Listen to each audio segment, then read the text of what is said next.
So guys আজ কিন্তু আমরা চলে এলাম হায়দ্রাবাদের ছমছমের মেলা দেখতে। আর প্রথম গেটটা দেখে কিন্তু জুস বানিয়েছে।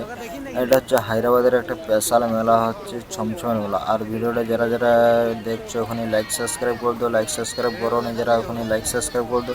আর ভিডিওটা আগে পর্যন্ত দেখো। আর প্রচুর মানুষজন এসছে মেলার, দেখতে পাচ্ছ প্রচুর মানুষজন। আর গেটটা দেখো, ওয়াও, কিন্তু জুস বানিয়েছে প্রথম গেটটা। এরপর হচ্ছে তৃতীয় গেট অনেকগুলো ওখানে গেট আছে। আমি প্রথম গেটটা দেখালাম আর আগে নিয়ে যাচ্ছি। আগে নিয়ে যাওয়ার পর সবাই দেখো দেখো মানুষজন কিন্তু প্রচুর এসছে। চলে এলাম আমরা দ্বিতীয় গেটটা দেখো কিন্তু কি সুন্দর লাগছে দূর থেকে। আর প্রচুর মানুষজন এসছে, আমি তোমাদেরকে বলছিলাম যে প্রচুর মানুষজন এসছে। দেখো খালি ভিড়টা দেখো মানুষের। আবার আমি আগে নিয়ে যাই, তোমরা সবাই। আমরা কিন্তু ঘুরতে ঘুরতে চলে এলাম মন্দিরের সামনে। আর এই মন্দিরে কিন্তু পুজো হচ্ছে। এই মন্দিরের নাম হচ্ছে ছমছম। এই মন্দিরের নাম অনুযায়ী রাখা হয়েছে ছমছম মেলা। আর তোমরা সবাই মন্দিরটা দেখে নাও। আর আমি কিন্তু আগে নিয়ে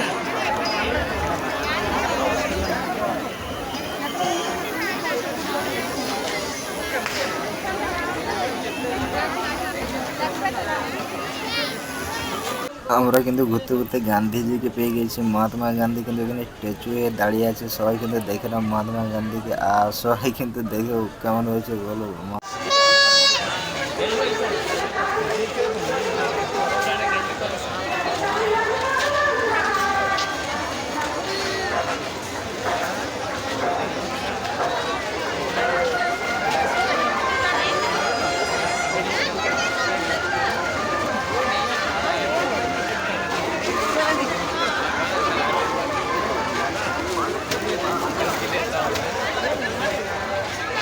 মনে মনে লিখো ছোট ভাই দিয়ে গেলাম।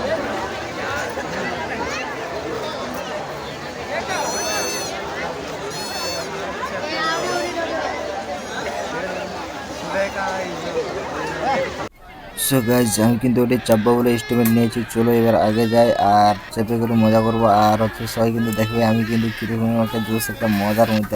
সো কি সুন্দর একটা জোশ লাগছে দেখো, সবাই কিন্তু জোশ একটা লাগছে। আর আমি কিন্তু এটাই চাপবো। আর আমি আগে থেকে যাচ্ছি। আর প্রথমে আমাকে একটু ভয় ভয় লাগছে, কিন্তু আমি চাপবো বলে স্টেপমেন্ট নিয়েছি, মানে আমি চাপবো। আর তোমরা সবাইকে দেখাবো যে কীরকম একটা মজা আছে এটার মধ্যে। আর আমি কিন্তু সামনে দিকে চলে এসেছি। আর এবার হচ্ছে টিকিট কাউন্টার দিকে যাওয়া। দেখো সামনে থেকে কিন্তু কি সুন্দর করে জোশ লাগছে। আর এটা চাপবো। আর আমি হচ্ছে এবার টিকিট কাউন্টারের দিকে যাবো। চলো এবার আমি কিন্তু টিকিট কাউন্টারের দিকে যাই।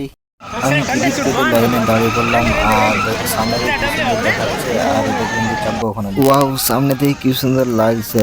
আর আমার কিন্তু এখন ভয় ভয় লাগছে। এখন কিন্তু আমাকে একটু বেশি। সো ফাইনালি কিন্তু আমরা চেপে গেলাম। আর উপর থেকে কিন্তু ভিউটা দেখো, খুব সুন্দর একটা ভিউ। উপর থেকে খুব সুন্দর একটা ভিউ দেখাচ্ছে। ফুল এরিয়া কিন্তু এখান থেকে দেখা যাচ্ছে।